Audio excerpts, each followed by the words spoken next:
নমস্কার বন্ধুরা, আমি রাজ।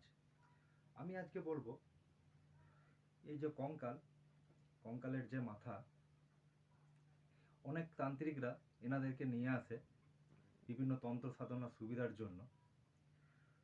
প্রথম যেমন বাচ্চা কুকুর বাড়িতে নিয়ে আসলে কেউ কেউ করে অবাধ্য থাকে, পালিয়ে যেতে চায়, বাঁধা অবস্থায় থাকে না, বিরক্ত করে।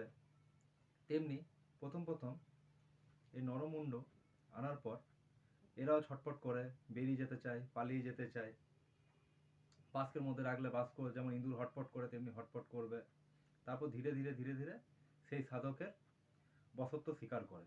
পরে সাধনার সুবিধার জন্য এই মুণ্ডকে সেই সাধক ব্যবহার করার পর এর সদ্গতি লাভ করার জন্য ব্যবস্থা করে দেয় প্রকৃত সাধকরা।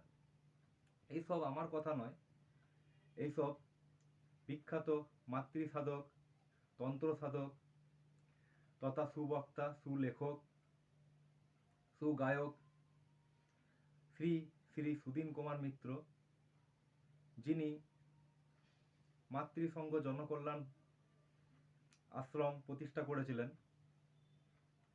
সেই বিখ্যাত তন্ত্র সাধক সুদিন কুমার মিত্রের কথা।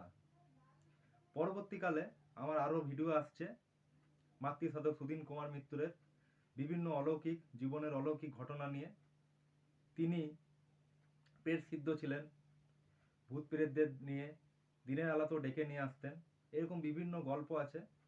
সেসব গল্প পরবর্তীকালে একটার পর একটা আমি ভিডিও করে আপনাদেরকে বলবো। নমস্কার।